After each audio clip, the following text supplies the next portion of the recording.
si tú haces una investigación profunda respecto al tema, te vas a encontrar que no existe en absoluto un consenso general en cuanto a cómo definir sociopatía y en cuanto a cómo definir psicopatía. Una sociedad en descomposición, un comediante con una carrera fracasada, maltrato psicológico y físico, añadiendo una serie de eventos trágicos orillan a este compañero a la locura, cayendo así en una espiral de oscuridad y maldad. ¿Psicópata o sociópata? No lo sabemos, pero seguro que el doctor Osvaldo no los va a contar. Quédate en Dinka Estudio Cine y Arte y esta es la película de El Joker. Están, pues aquí mucho gusto de estar nuevamente acompañándolos. Ya la tercera vez, ¿verdad? Es el tercer análisis que hacemos de pues muy feliz de estar acompañándolos. Bueno, empezamos con el primer bloque. Vamos a dar un contexto básico del personaje El Joker y sus rasgos más característicos. ¿Nos podrías decir básicamente cuál es el diagnóstico temprano de este personaje? Mira, basados en la cinta de Joker del 2019, la de Todd Phillips, hay un conjunto de rasgos que se presentan que son más bien, conforman digamos, un diagnóstico ficticio, ¿no? Porque toma varios rasgos reales de la vida cotidiana, pero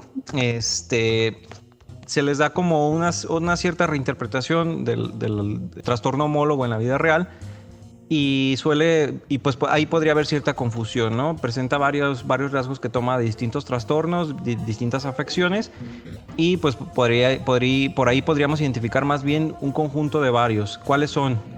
Por ejemplo, si nos vamos a la cuestión de la risa, hay un trastorno ahí que se presenta llamado el trastorno del síndrome pseudobulbar, que es una afección neurológica propiamente dicho, que pues tiene como característica como un impulso involuntario por reír o llorar de forma desmedida, exagerada e inapropiada, ¿no? Según que no corresponde a ciertos contextos. Esta es una afección, como les digo, es neurológica, suele darse por distintas causas, pueden ser accidentes cerebrovasculares, esclerosis laterales amiotróficas, esclerosis múltiples, una lesión cerebral traumática, síndromes como el Alzheimer o Parkinson, que son pues, los síndromes demenciales más comunes, y cuestiones de esta naturaleza, ¿no? Se presupone que es una afección que se da por algún daño en alguna región cerebral. Entonces, ese que es como el primer, como de entrada, ¿no? El rasgo central de la película, este énfasis como este contraste entre la risa y el llanto que se genera por causa de la misma, pues correspondería a esta categoría. De hecho, por ahí vemos que él está siendo medicado, sí existe de hecho un tratamiento para este tipo de trastornos. Por ejemplo, estaba viendo un estudio precisamente un estudio donde se les aplica dextrometorfano y quindina, ¿sí? Por ejemplo, no recuerdo si en la cinta se menciona el medicamento que se le da, pero es muy probable que fuera algún medicamento de esta índole, ¿no? Es un trastorno poco conocido, pero digamos en la cultura, pero sí es bien conocido dentro del campo de la medicina, ¿no? Durante la película, este personaje sufre abusos constantes de todas partes. Me gustaría preguntarte cómo el arco de esta enfermedad, ¿cómo lo ves al principio de la película y al final de la película? ¿Qué es lo que está pasando?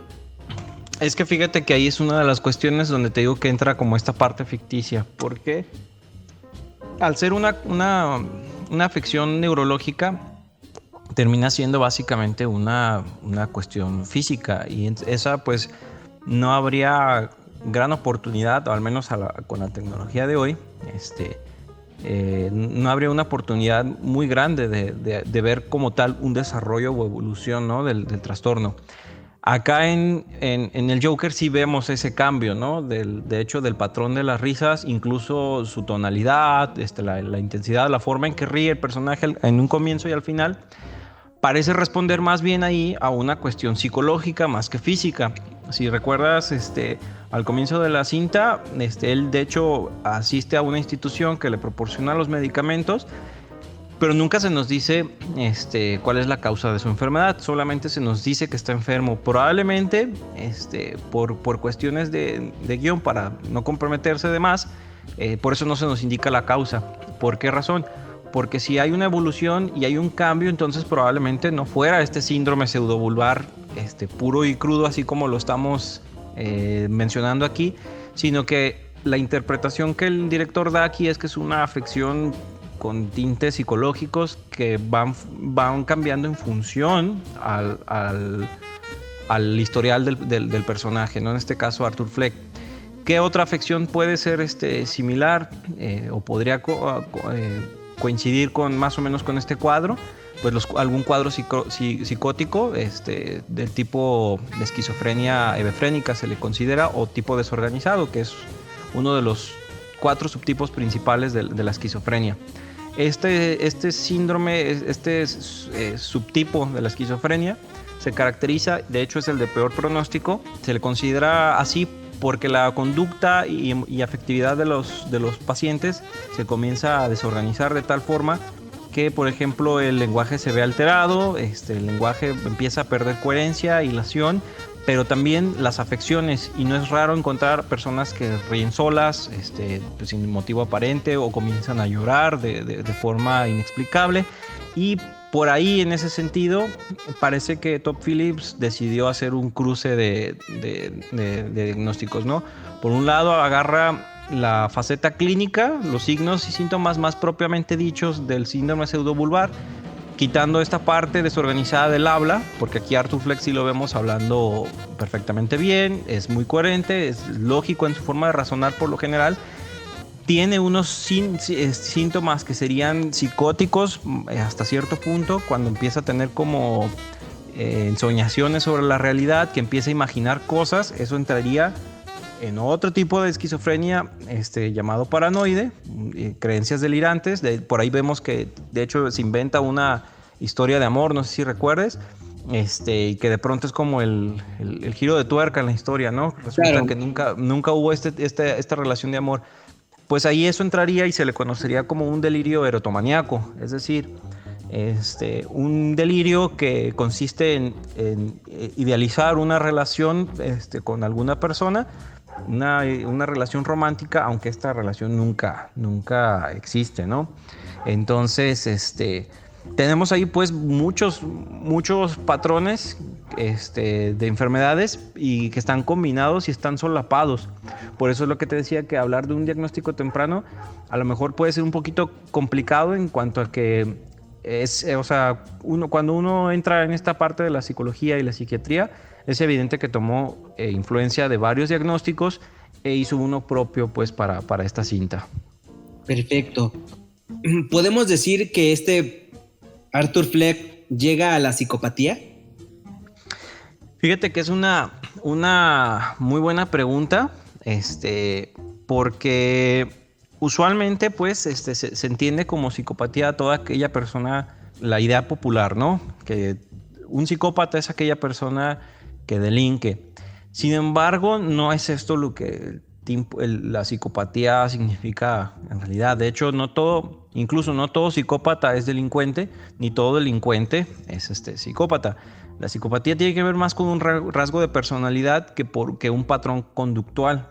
En este caso, vemos a Arthur Fleck matando 3 tipos en el tren, pero técnicamente pues está actuando casi en defensa personal. Luego le vemos matando al locutor, ¿no? Al conductor, perdón, del programa, ¿cómo se llamaba? Murray, ¿no? Lo vemos matando a Murray y a sangre fría enfrente de todos, y podríamos pensar que de hecho lo hace como sin remordimiento.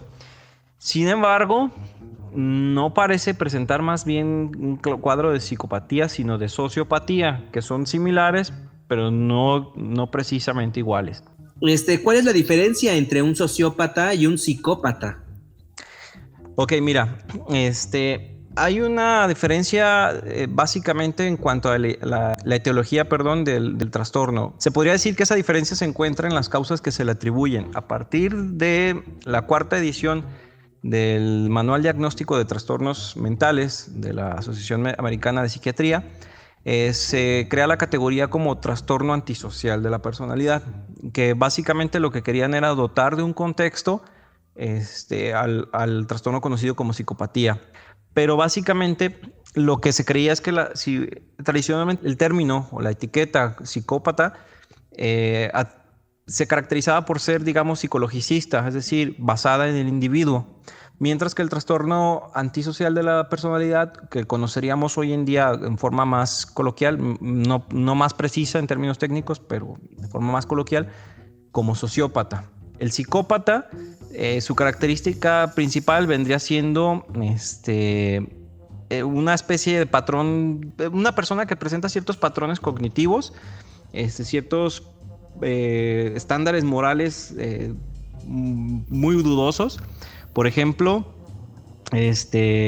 una tendencia a la manipulación, a mentir patológicamente, sentidos de grandilocuencia y sentimientos de autovalía bastante grandes, una capacidad afectiva bastante superficial e incluso nula, escaso autocontrol, impulsividad, ser irresponsable, etcétera, ¿no?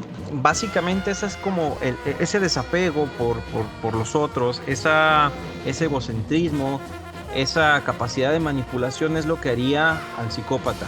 ¿Qué es lo que hace al sociópata? Se supone que, aunque en la manifestación son muy similares, porque no es raro que ninguno de los dos tenga problemas criminales severos, sin embargo, se supone que la sociopatía tiene que ver más con una especie de reacción ante el entorno que gira el personaje o la persona. Ajá, así es, exactamente.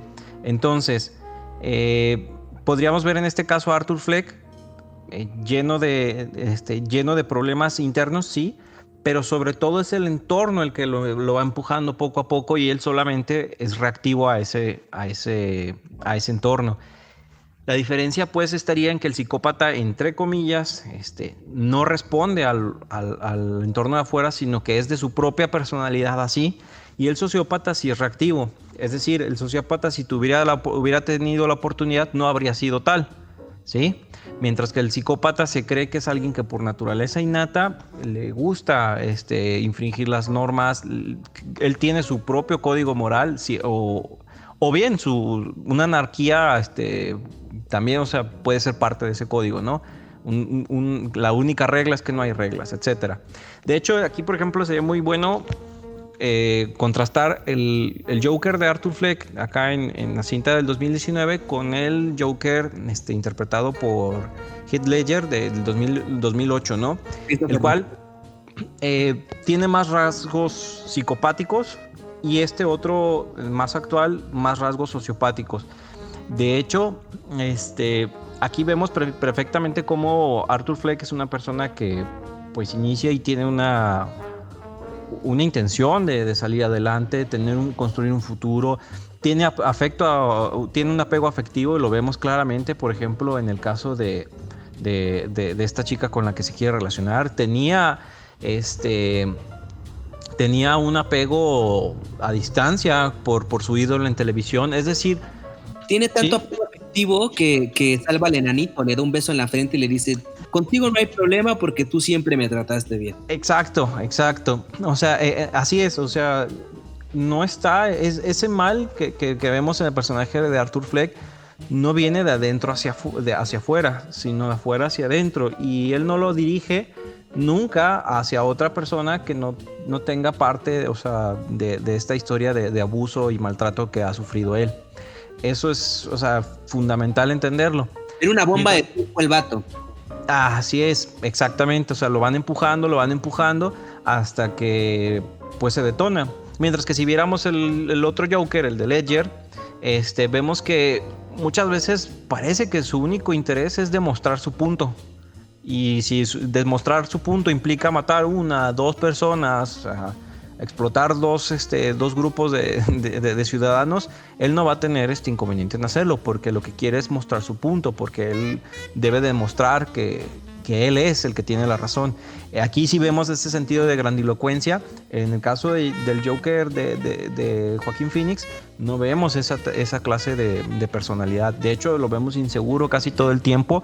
Incluso después de su transformación, se le ve como inestable. Cuando él ha matado a Murray, se le ve que baila, ¿no? Pero su baile no es uno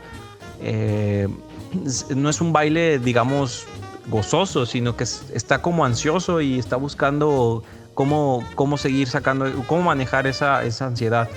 Entonces, en ese sentido, pues por ahí va, ¿no? la situación. Digamos que este Joker sería más bien sociopático, o en términos más concretos, tendría un trastorno antisocial de la personalidad. Aunque quiero decir esto, yo no me atrevería a decir todavía que entraría en esta categoría, porque vemos muy poco de él. No sabemos qué pasa después de eso. O sea, si una vez ya hecha su justicia con las personas con aquellas personas quien se había visto, con quienes se había visto agraviado, perdón, a lo mejor ahí quedaba, ¿no? O sea, nada más quería hacer justicia personal. Eso es bien importante, porque entonces, si después de cometer estos delitos, estamos hablando de Arthur Fleck, después de cometer el homicidio de Murray y le gustó, entonces, ¿qué pasa ahí, doctor? ¿Qué problemas están influyendo? Es que fíjate que ahí entra una de las cuestiones. La psicología tiene muchas teorías y enfoques para explicar la realidad, ¿no?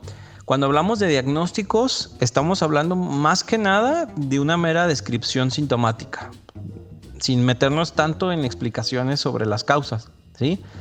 Entonces, yo puedo decir, tal persona es psicópata o es sociópata, pero si yo no explico las causas, realmente no tiene gran validez. En psiquiatría sí, porque al ser los tratamientos básicamente pues, medicina, las medicinas no saben gran cosa de historial de la persona, ¿no? Pero hablando desde un punto de vista psicológico, sí es muy importante, por ejemplo, pensar, ¿una persona sociópata puede pasar a psicópata? ¿Y bajo qué circunstancias lo sería? ¿Cómo definiríamos entonces ese trastorno? Porque si decíamos que el psicópata, por definición, era alguien que así básicamente nace, pero ¿qué pasa si esta persona no era y de pronto parece tener todos esos rasgos? Son un montón de variables ahí que juegan y tiene que ver más, te digo, con la forma en que lo explicamos. Por ejemplo, desde una teoría conductual, en este caso Arthur Fleck, el personaje de Arthur Fleck, al convertirse en el Joker, empieza a recibir una serie de reforzamiento social, pero grandísima, porque después de lo que él hace, de matar a los tipos en el tren, ¿qué es lo que sucede alrededor? Pues todo un movimiento, y el payaso se empieza a idealizar, ¿no? Como un símbolo de protesta. Exactamente, eso es un reforzador social, y él, Arthur Fleck, que no se sentía aceptado por nadie, comienza a ver en esto pues una especie de atención que él no recibía. Todavía, de hecho, la recibe en anonimato, pero para él ya es suficiente para seguir alimentando esta idea. Ahora, ese sentido de grandilocuencia se empieza a gestar, ¿no? Lo que lo veíamos como absolutamente inseguro en un comienzo, de pronto sí vemos que poco a poco empieza a tomar confianza en sí mismo. No se desarrolla nunca tal como quisiéramos verlo del personaje típico que es el Joker, pero sí vemos al final de la cinta que hay como una evolución en ese sentido, ¿no? La pregunta es, ¿qué pasaría después? O sea, cuando la revolución siguió en marcha, ¿cómo es que se siguió alimentando esto? ¿Podría pasar entonces Joker de ser una persona reaccionaria simplemente ante una situación de violencia a un psicópata en forma? Pues podría ser, ¿no? O sea... Doctor, estaba leyendo acerca de la teoría de los cristales rotos. Cuéntenos, por favor, acerca de la teoría de los cristales rotos y cómo es que esta teoría se relaciona directamente con el personaje de Arthur Fleck en la película del Joker. Mira, la teoría de los cristales rotos surge de las ventanas rotas, también se le conoce, puede encontrarlo de una u otra forma.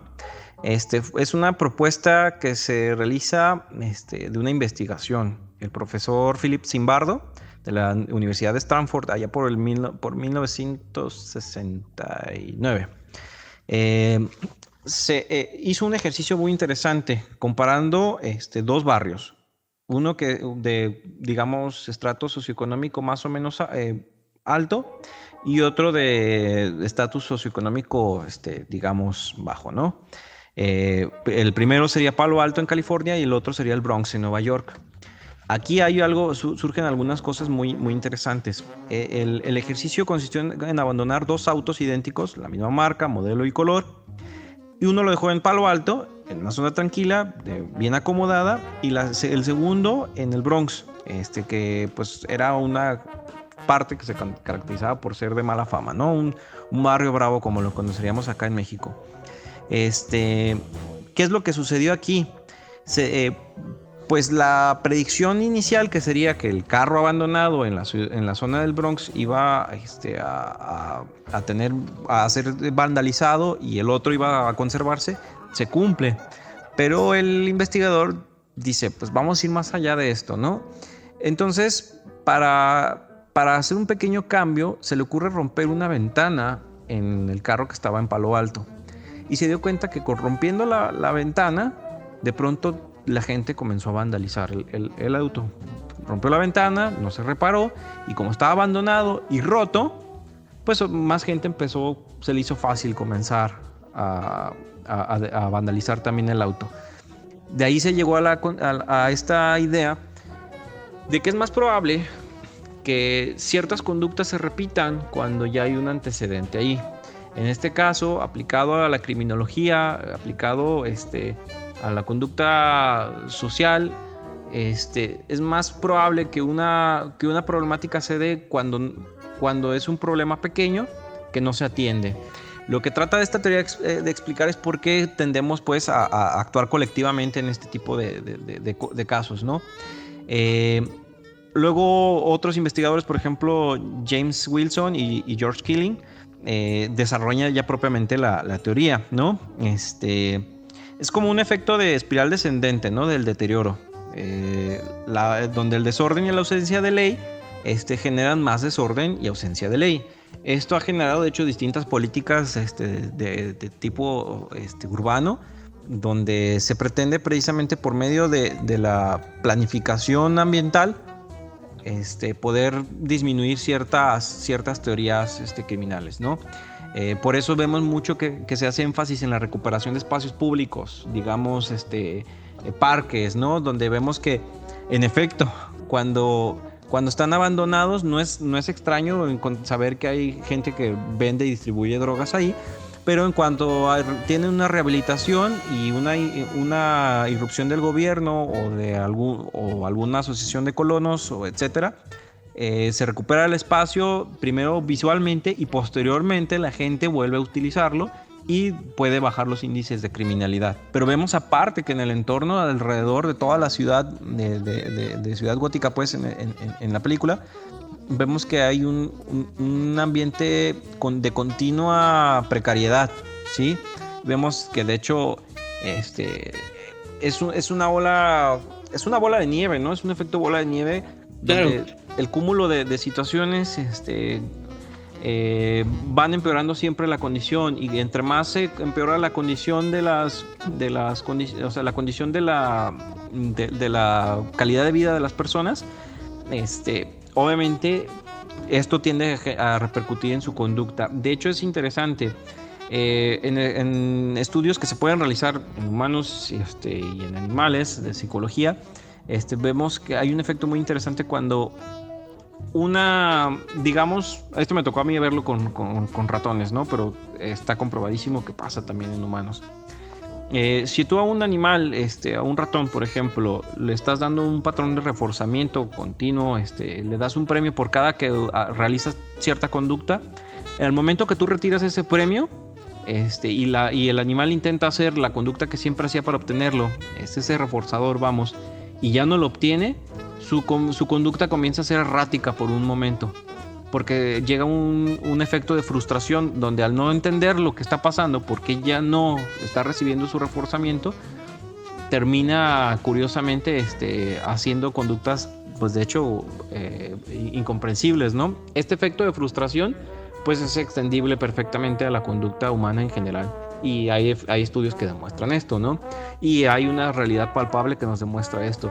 Si nosotros le quitamos a las personas esa oportunidad de tener experiencias reforzadoras positivas, positivas en términos de que sean benéficas para ellos, no en términos conductuales, que por si alguien entiende de este tema, este tipo de experiencias, si al ciudadano común le empiezas a reprimir y cada vez son menos y menos, el efecto de frustración va a hacer que su conducta sea errática, porque va a tratar de buscarla de una u otra forma. Aquí podríamos explicar conductas tales como la drogadicción, donde al no tener ciertos estímulos benéficos, positivos del entorno que se esperaría sería la fuente de ellos, como la familia, el vecindario, etcétera, pues lo empiezan a obtener de estas otras vías, ¿no? Entonces podemos ver que, o sea, es complejísimo, ¿no? Realmente podríamos, como dijiste tú hace rato, se puede hacer una tesis, incluso de una película, pero es un cúmulo de factores que, si vemos, todos pueden estar perfectamente involucrados en el desarrollo de la trama, y que no es de forma forzada, o sea, es claramente visible, ¿no? En cómo vemos tanto la ambientación, la forma en que se dan las cosas, el contexto que se nos cuenta, la sintomatología o los signos, los rasgos que presenta el personaje. No nos queda más que agradecerles a todos ustedes por haberse quedado hasta este punto del podcast. Les recordamos que tenemos una página en Facebook que se llama Dinka Estudio Cine y Arte, así como nuestro canal de YouTube que tiene el mismo nombre. Pues le agradecemos mucho a Osvaldo por habernos contado todo esto. Le agradecemos a Mateo, que está en los controles. Les recuerdo que yo soy su servidor Z y no quiero ser un sociópata ni un psicópata. Chao.